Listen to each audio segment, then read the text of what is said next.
పిఠాపురం వర్మ చాలా కాలంగా తెలుగుదేశం పార్టీని నమ్ముకుని నడుస్తున్న నాయకుడు. కానీ టీడీపీ ఆయనకి పదే పదే హ్యాండ్ ఇస్తుంది. హ్యాండ్ ఇచ్చిన పార్టీ ఆదేశాలను తూచా తప్పకుండా అమలు చేయడంలో ఆయన ఎప్పుడూ ముందుంటారు.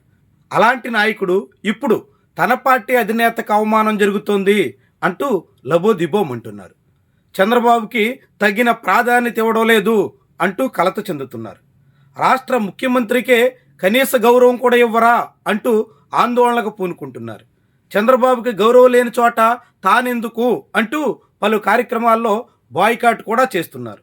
అయినా ఎస్విఎస్ఎన్ వర్మ ఆశించినట్టుగా ఏదీ సాగడం లేదు. ఆయన కోరుకుంటున్నట్టుగా ఏదీ నడవడం లేదు. ఇటీవల ఆయన పిఠాపురం పట్టణంలో ఉన్నటువంటి పారిశుద్ధ్య కార్మికుల శిక్షణా శిబిరంలో చంద్రబాబుకి ఎటువంటి ప్రాధాన్యత ఇవ్వలేదు. ఆయన చిత్రపటాన్ని కనీసంగా కూడా తగినంత గుర్తించే స్థాయిలో ముద్రించలేదు. ఇది సీఎంని అవమానించడమే అంటూ ఆందోళనకు పూనుకున్నారు. ఇలా వర్మ చంద్రబాబు గౌరవం కోసం ఆందోళన చేయడం కొత్త ఏం కాదు. గతంలో రెవెన్యూ డిపార్ట్మెంట్, ఇప్పుడు మున్సిపల్ డిపార్ట్మెంట్ శాఖలు మారుతున్న సీన్ అదే. కనీసంగా కూడా పట్టించుకుంటున్న ఆనవాళ్లు లేవు. కనీసంగా కూడా ఆందోళన తర్వాత అయినా మార్పు రావడం లేదు. ఇదంతా జనసేన పార్టీ వ్యూహంలో భాగంగానే సాగుతుందన్న అభిప్రాయం చాలామంది నోట నుంచి వినిపిస్తోంది. పిఠాపురంలో తెలుగుదేశం పార్టీని నామినలైజ్ చేసేయడం ద్వారా జనసేన పార్టీ మాత్రమే అక్కడ కూటమిలో ఏకైక ప్రత్యామ్నాయం అన్నట్టుగా ఉండాలన్నది పవన్ కళ్యాణ్ లక్ష్యం.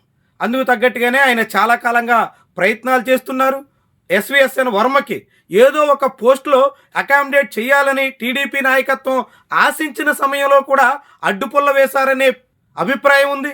ఇలాంటి తరుణంలో ఇప్పుడు వర్మ పిఠాపురంలో టీడీపీ కోసం పాటుపడుతుంటే జనసేన పార్టీ మాత్రం అలాంటి ఆశల్ని తుంచేస్తుంది. అయినా కానీ వర్మకి తన పార్టీ అధిష్టానం నుంచి ఎటువంటి మద్దతు దక్కడం లేదు. వర్మ ఎవరి గౌరవం కోసం అయితే పోటీ పడుతున్నారో, ఎవరి కోసమైతే ఆయన ఆందోళనకు పూనుకుంటున్నారో ఆ చంద్రబాబే దీన్ని ఏమాత్రం ఖాతరు చేస్తున్నట్టుగా కనిపించట్లేదు. వర్మ ఎంత అరిచి గీపెట్టినా చంద్రబాబు పూర్తి సైలెంట్గా ఉండిపోతున్నారు. ఎన్ని మార్లు వర్మ ఆందోళన చేసినా కనీసంగా కూడా అలాంటి సమస్య పునరావృతం కాకుండా చూద్దాం అనేటువంటి అభిప్రాయం కూడా చంద్రబాబులో కలగడం లేదు. చంద్రబాబు పూర్తిగా పిఠాపురాన్ని పవన్ కళ్యాణ్ ఇలాకా అన్నట్టుగా, పవన్ కళ్యాణ్ సొంతం అన్నట్టుగా, అది జనసేనకే రాసి ఇచ్చేసినట్టుగా సాగుతున్నారు. ఇది వర్మకి ఏమాత్రం రుచించినటువంటి వ్యవహారం. అయినప్పటికి కూడా ఆయన పట్టువదలని విక్రమార్కుల్లాగా పదే పదే చంద్రబాబు బొమ్మ కోసం, చంద్రబాబు గౌరవం కోసం, చంద్రబాబు పేరు కోసం అన్నట్టు పోటీ పడే ప్రయత్నం చేస్తున్నారు. ఇదంతా వర్మ ఉనికిని చాటుకోవడానికి చేస్తున్న ప్రయత్నం అని జనసేన బదనాం చేస్తుంది. టీడీపీ అధినాయకత్వానికి లేని నొప్పి, టీడీపీ అధినాయకత్వంలో లేని నొప్పి వర్మకెందుకు అనే ప్రశ్న వినిపిస్తోంది. ఇదంతా వర్మ తన సొంత ప్రయోజనాల కోసం చేస్తున్నటువంటి హంగామా అంటూ ఎదురుదాడి చేస్తుంది.